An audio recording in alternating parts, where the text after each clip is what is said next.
Magandang araw. Welcome to our video discussions for Math 204, Mathematics in the Modern World for Engineers. And now we are in our module number 17, a plane geometry, which is the oblique triangle. So our learning targets is to explain the parts of an oblique triangle by providing examples, use the sine law and cosine law by solving for unknown parameters in an oblique triangle, and solve for the area and perimeter of an oblique triangle by using the appropriate formula given a certain set of parameters. So, ano nga ba yung oblique triangles na tinatawag natin? So, this one, when we say oblique triangles, ito yung hindi right triangle. Okay, sabihin, hindi siya kumbaga parang nakapahiga yung isang side, tapos nakapatayo yung isang side.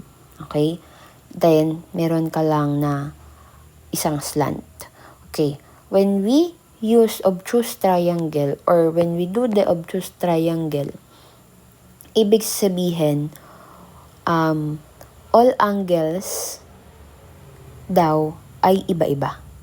Diba, sa triangle natin, meron tayo dyan na tatlong angle.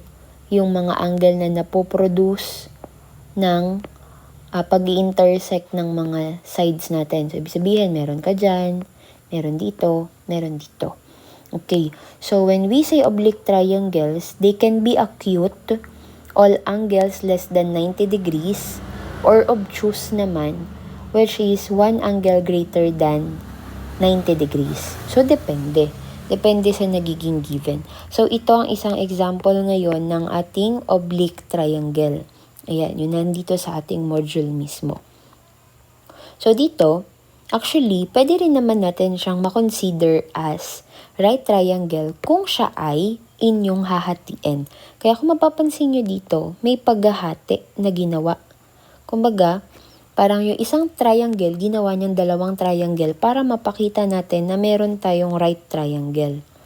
At hindi lang isa yan ha, eto pa. Okay, yun nasa kaliwang side. Okay, so the parts of an oblique triangle, the sides of course, and those sides are denoted by A, B, and C. Mostly nang ginagamit natin sa sides ay yung mga maliliit na letter. Okay? And then the angles naman dito, the three angles are usually denoted as A, B, and C na malalaki. Okay? So, ito naman siya. Gamit tayo ng red. This is A, B, and C. Then, minsan naman, kung hindi A, B, and C na malalaking letter ang ginagamit, we are using the Greek letters. Okay? So, sa A, ginagamit natin si alpha. Sa B, ang ginagamit natin ay si beta. And then, yung ating C, minsan ginagamit si theta. Okay? So, depende naman. Wala namang problema. Okay? So, depende sa given natin. And then, here, kung sa right triangles natin ay ginagamit natin si SOHCAHTOA, dito naman sa ating oblique triangles, gagamitin natin ang law of sines and law of cosines. Okay, so may ibang formula na gagamitin dito. So, the laws of sines and cosines. Okay, for the sine law, or the sine rule, relates the ratios of the lengths of the sides to the sines of the opposite angles. Diba sa SOHCAHTOA natin, sine is in the opposite form. So, ganun din naman kay sine law. Okay, kay sine law natin, kung ito yung ating isang side, we get the ratio. Okay?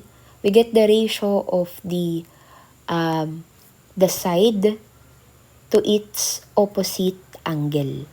Okay? So, ibig sabihin, kung papansin ninyo, this one, si A, ito yung ating side A, ang kanyang opposite angle is si angle A. Ito. Kaya ngayon, kapag yan, kinuha natin yung ratio nila, you have A over the sine A. And that will be equal to the ratio as well of the other side to angle. Okay. So, kung ito naman si letter B natin, ito si side B natin, at ang kanyang opposite angle is angle B. So, therefore, yan yung naka-equal ngayon kay, kay B over the sine B. And lastly, 'di ba, meron tayong angle C. We have this, let's use other color. Gamit tayong pink. This one. Ayan. Okay. So, 'di ba, may natitira tayong side C. And of course, yung kanyang opposite angle ngayon is si angle C. So, syempre, equal din siya ngayon dito. We have C over the sine C. Yan ngayon yung tinatawag natin na sine law. Okay? So, wag niyong kakalimutan. So, yan yung isa sa kailangan nyong matandaan. Okay? So, yan yun. The sine law. Okay. So, kay cosine law naman, ito, medyo tatlo sila. Okay? Tatlo sila. Pero, hindi nyo naman necessarily kailangan kabisaduhin lahat yan. As long as alam nyo kung sino yung nawawala. Okay? So, this relates the lengths of the sides to the cosine of one of the angles. Ayan. So, di ba kay SOHCAHTOA, si K is the adjacent. So, ibig sabihin, we are now using the adjacent sides of this. Okay. Now, dito. Kapag ang nawawala ay si A, si side A, at ang kailangan mo, ang hinahanap mo ay si side A, given si side B, given si side C, at given din si angle A. Ito ngayon yung gagamitin natin. Okay? So, let's use this drawing tayo. We have this drawing. Ayan. Ito si side A, side B, side C. Then, ito si angle A, ito si angle B, ito si angle C. Okay. Pag ang hinahanap natin ay si side A, okay, ang formula natin dyan is A squared is equal to B squared plus C squared minus natin ngayon yung twice ng BC cosine A. Okay, para mas matandaan nyo siya. Pag si A ang hinahanap, syempre may given yan na B at C. Okay, pagplasing nyo yung square nila. And then yung minus now, yung minus the twice nung same sides. You have BC. And then, you multiply it to the cosine na naka-opposite ngayon dito sa inyong hinahanap na side, which is si A. Okay? So, yaan yung isa sa formula natin. Okay. Paano ngayon kung halimbawang si B naman yung hinahanap? O, halimbawa, si B naman yung nahanap. So, papalitan lang natin. Magiging B squared is equal to, kung si B squared dito kanina ginagamit natin, papalitan naman natin ng A squared yan. Then, plus C squared. Then, minus 2AC cosine of yung opposite angle ng ating hinahanap na B, which is yung B na malaki. Okay? And then, lastly, paano kapag si C naman, we have C squared is equal to A squared plus B squared minus 2AB cosine of yung opposite angle niya, which is C. Okay? So, yun lang yung mga formulas natin dyan. And then, on how to get the area and perimeter of an oblique triangle, sa perimeter, no problem tayo kasi sum of all sides lang naman siya, diba? So, ibig sabihin, same pa din. And then, for the area, same pa rin naman. Okay? Same pa rin naman, kaya lang, ang pinagkaiba natin dito is you have to get the height. Okay? You have to get the height. Magkaiba yan. Hindi mo pwedeng maging height yung nakaslant. No. Okay? Hindi pwede. Kailangan, kuhanin mo, of course, kapag height, di ba yung nakatayo? Hindi naman pwedeng nakaslant. Magiging inaccurate siya. So, same lang ng formula. This one. But, if you have a side angle side, okay, ibig sabihin, meron kang dalawang side na given, and then meron kang angle na given din. So, pwede natin gamitin yung isa pang formula niya, which is 1/2 of the product ng AB sin theta. Okay? So, yan. So, pwede rin naman, kung halimbawang ito, may tatlo rin yan. Okay? So, of course, kailangan, yung gagamitin yung angle is yung nakagitna dun sa dalawang side na ginamit nyo. Like, for example, dito, ginamit is si AB. Ito si A, ito si B. Ang nakagitna sa kanyang angle ay si C. So, dapat si C ang gamitin, hindi dapat yung B and A, ha? O, paano naman kung halimbawang BC ang kailangan ninyo? BC ang given. So, ibig sabihin, kung BC ang given, ito si B, ito si C, ang nakagitnang angle ay si A. Okay? So, yung magkakatabi, yung gagamitin nyo. So, paano kung halimbawa naman na ang given ay si A at C? So, dito si A, ito si C, ang kanilang nakagitnang angle ay si B. Okay? So, now, let us solve some problems. So, solving the missing side and area of the given triangle ABC, given that A is equal to, or angle A is equal to 50 degrees, side B is equal to 7, and side C is equal to 8. So, of course, you have to draw and label the triangle. Ano nyo na siya, what do you call this? Kumbaga, i-modernize nyo na kapag meron kayong problem solving, idinodrawing nyo siya para hindi kayo nahihirapan na ma-imagine yung itsura niya. Okay, so by drawing it, ito yung kalalabasan niya, and then, sabi sa atin, angle A is 50 degrees, side B is 7, and then side C is 8. So, we solve for the missing side, and the missing side is A. So, ito, pwede kang gumamit ng cosine law. So, bakit cosine law? Kasi kay sine law, kailangan you have two sides and two angles eh. Kaso dito, ang gamit lang natin, isang angle, dalawang side. So, ibig sabihin, ang gamitan natin dito is the cosine law. So, using the cosine law. Diba sa cosine law, tatlo din yun. So, hanapin nyo na lang kung sino yung nawawala, which is si A. So, kung si A ang nawawala, ang gamitin nating formula is A squared is equal to B squared plus C squared minus 2AC cosine of the opposite angle, which is A. Okay? And then, combining this, let's square root both sides na para makancel, and then matitira na lang si A. Okay, and then, let's substitute the given. So, ang B natin is 7, so you have to square it, plus, yung C natin is 8, then you have to square, minus 2, ang A natin again is 7, ang C natin is 8, and then cosine of the angle, which is 50 degrees. Okay, take note pala ha, kapag gumagamit kayo ng calculator, make sure na yung calcu nyo ay naka-degree. Okay, baka mamaya naka-radian, tapos magre-reklamo kayo na mali yung kinalalabasan. Okay, so dito, makukuha natin approximately 6.404 units. So, depende. Wala namang binigay, so no need to write units. Okay, so that is now the missing side A.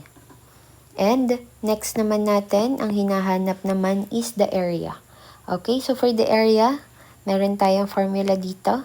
Okay, so, kung papansin nyo, you have side, and then you have angle. So, pwede natin gamitin yan, that the area is equal to 1/2 of BC, then, ano gamit natin? Sine. Okay, sine A. Okay, so use substituting the given values, we have 1/2, B natin is 7, Ang C natin is 8. And then, sine of 50 degrees.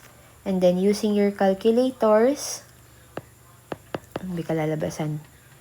Ang kalalabasan niya is approximately 21.449. 21.449, tama ba? And then, don't forget, you have your units na naka-square units. So, pwedeng ganyan ang itsura niya. Kaya naman, A is equal to 21.449 units squared.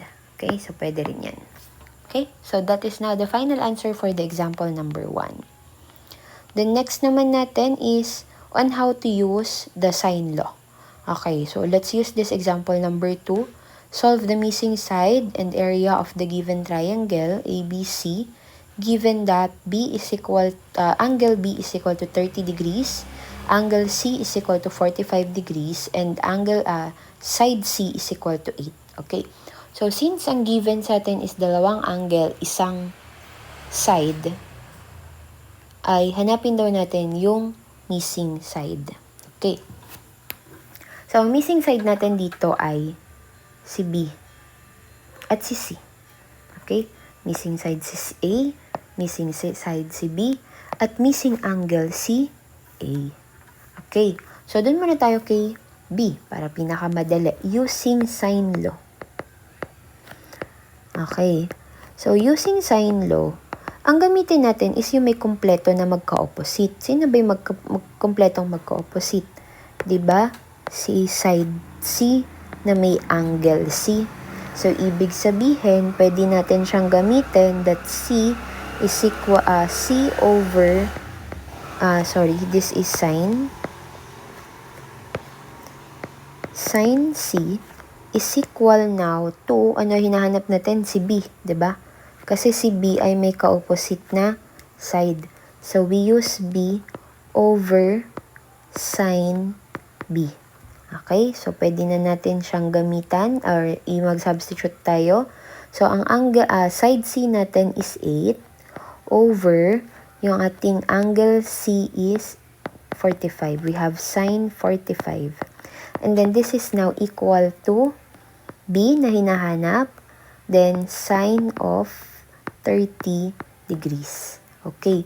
So, we just move this sine 30 sa kaliwa para maiwanan na si B. Sabi sabihin, we have B is equal to 8 sine 30 over sine 45. And by using your calculators, we will get that the value of B is 4 square root of 2 units. Okay, so that is your final answer for the B. Okay, paano naman ngayon kay A? Okay, para magamit nyo si sine law, kailangan makuha nyo muna yung angle A. Okay, paano natin makuha si angle A? Take note that in a triangle, okay, the sum of all interior, when we say interior, yung nasa loob, okay, the sum of all interior angles should be 180 degrees. So, kung meron ka ng angle B, angle C, pwede nyo ngayong makuha si angle A. Ibig sabihin lang nun, we have A plus B plus C should be equal to 180 degrees. Okay? So, si A hinahanap. Then, plus natin si B na 30 degrees. Plus natin si C na 45 degrees.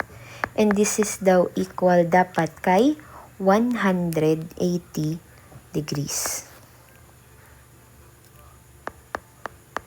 Okay? So, by computing this, we just transpose this sa kanan. So, matitira na lang si A. We have A is equal to 180 degrees minus 30 degrees minus 45 degrees. So, ang makukuha natin ngayon that angle A is equal to, diba? We have 105 degrees. Tama ba? 180 minus 45. 180 minus 30 is 150 minus 45 is 105. Okay. So, this is now your answer in angle A.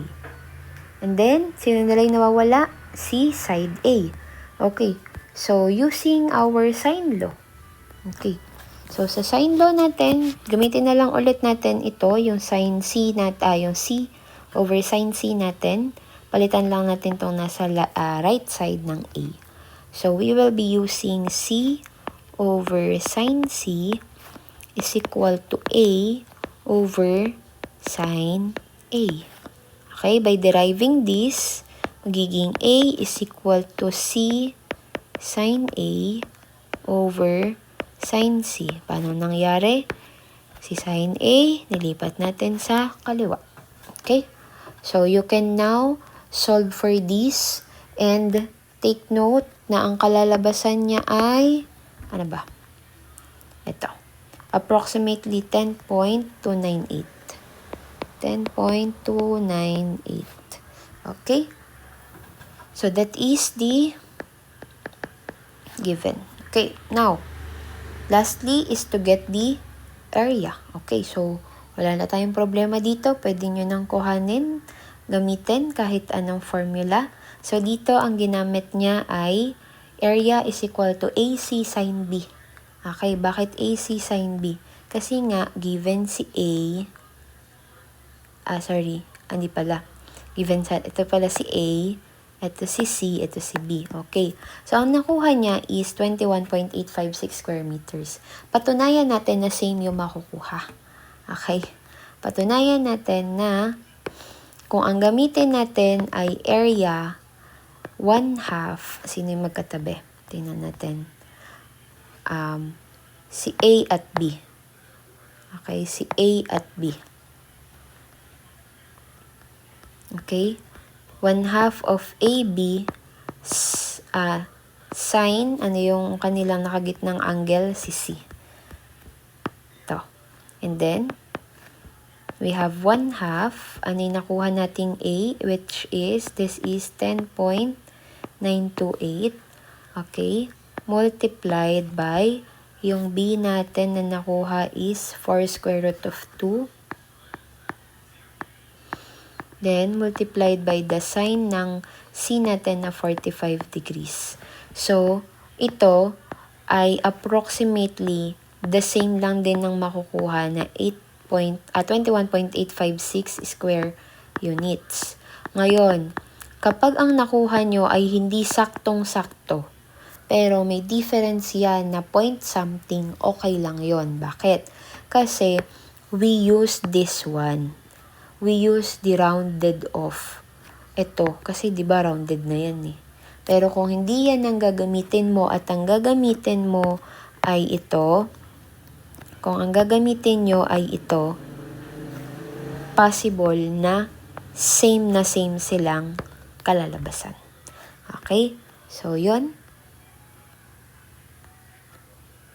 Alright, now, what about solving real life problems?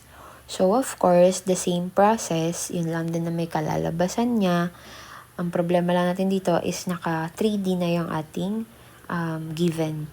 So, let's try this. Example number 3. The ratio of the angles of a triangle is 2 to 3 is to 7. If the area is 20 meters squared, find the longest side. Okay. So, dito, wala tayong problem. Ang problem natin is hanapin sino si pinaka malaki ang side. Kasi hindi naman sinabi, 'di ba? So, binigyan lang tayo ng ratio na angles daw natin is 2 is to 3 is to 7. So, ibig sabihin that 2 is to 3 is to 7 is yung nasa angle natin, interior angle natin. So, kung ito si angle 1 natin, angle 2, angle 3. Okay. Hindi yan 2, 3, 7. No. Hindi. Okay. That is the ratio. So, ibig sabihin lang nun ay kapag gagawa natin siya ng equation, magiging, siya, 2x plus 3x plus 7x is equal to 180 degrees. Okay? So, ang gagawin lang natin dito, we solve for x. O, diba? Pati ba naman sa plane geometry, kailangan mag-solve pa rin tayo ng x. Ganun talaga. Okay? So, by using these 2x plus 3x plus 7x, we will be having 12x. And this is equal to 180 degrees. So, dividing both sides by 12, okay? So, makukuha natin ngayon that x is equal to 15 degrees. Okay, take note. X pa lang yan. So, ibig sabihin, yan yung i-multiply natin sa bawat isa. So, sabi natin, the ratio is 2x, 3x, and 7x. So, ibig sabihin, si angle 1, kung yan ay si 2x, then ibig sabihin, yan ay 30 degrees. Okay. Next naman natin si B, kung sinabi natin na yan ay yung ating 3x, ibig sabihin, ito ay 45 degrees. And then, lastly, kung ito namang si angle C, si 7x natin, so ibig sabihin, yan ay 7 times 15, we have 105 degrees. Okay. So, dyan pa lang, nakuha na natin ngayon yung angle A, angle B, and angle C. Okay? Ang hahanapin daw natin ngayon is the longest side. And we are given the area. And the area is 20 meters squared. So, we have area is equal to 20 meters squared. So, ano yung possible na pwede nating gamitin na formula? Okay. So, dito, ang pwede natin gamitin is hanapin muna natin dapat yung mga sides natin. Okay. So, paano natin siyang makukuha? Okay.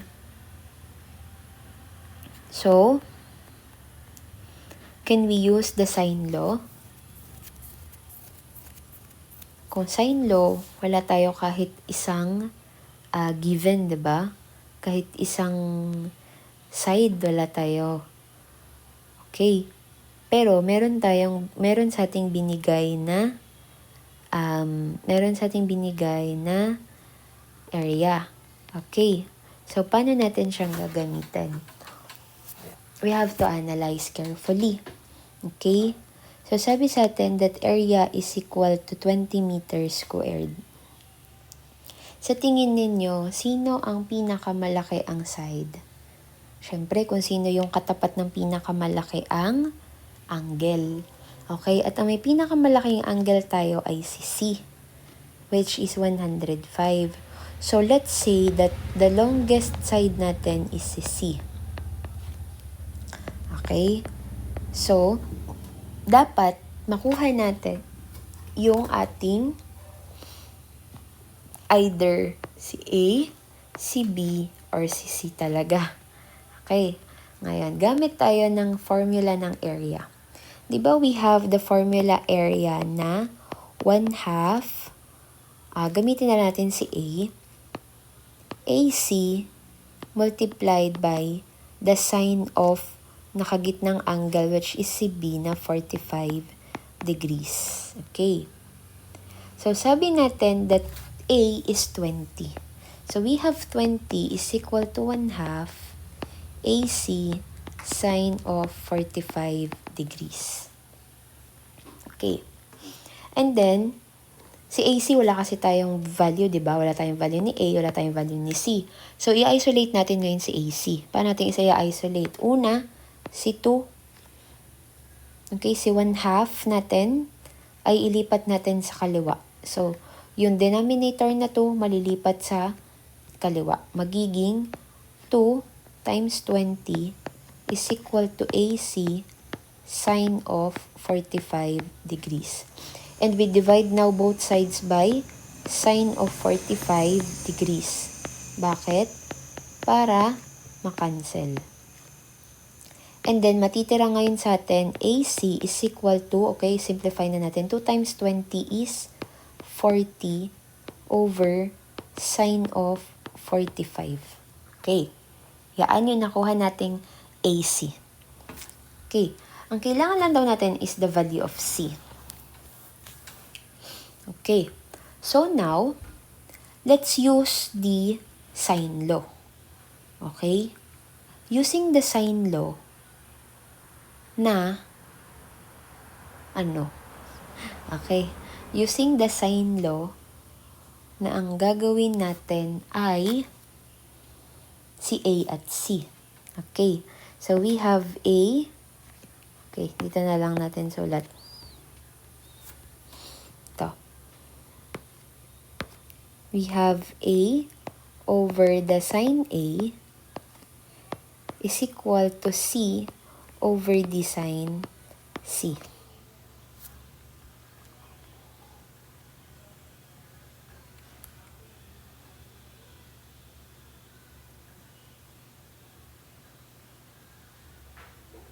Okay, ayan. So, dito, ang meron tayong value ay AC. Okay, let's say, itong AC natin ay si C, lipat natin dito sa kanan.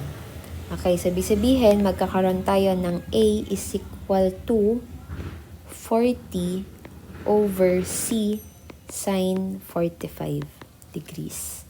Okay, para ngayon, yaan yung gagamitin natin. Ito yung gagamitin natin dito sa ating sine law, yung ating A. Okay? So, yung A natin daw ay equal dito sa 40 over C sine 45. C sine 45 degrees all over yung sine A natin. That sine A, ang A natin is 30 degrees. Tama ba? Tama. Ito, 30 degrees. And then, equal daw ngayon kay C na hinahanap ulit over the sine of C natin. Ang C natin is 105 degrees. Okay. Ayan na. Then, next step natin is to, since nasa denominator ka ng numerator, lipat mo na siya dito sa ilalim. So, ibig sabihin, magkakaroon tayo ngayon ng 40 all over C sine 45 multiplied by sine 30 is equal to C over sine of 105. Okay. The next step natin is to cross multiply. Okay? Para mawala yung fraction niya. And when we cross multiply, you multiply 40 to sine 105. So, we will be having 40. Okay. Anuhin ko. Lagay ko pa dito. We have 40 sine of 105. And then, equal ngayon sa, ito naman, yung dalawa. Okay. We will be having C.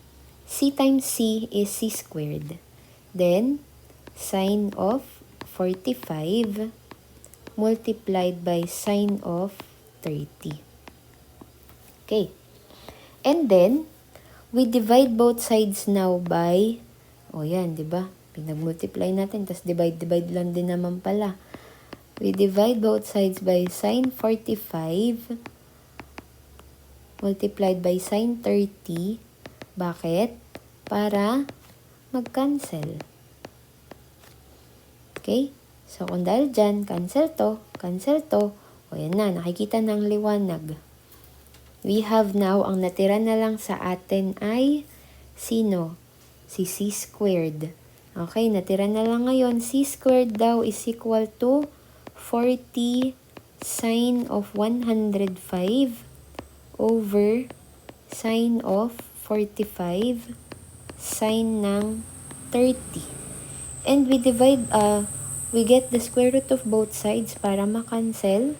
Matitira na lang ngayon si C is equal to square root of 40 sine of 105 over sine of 45 sine of 30.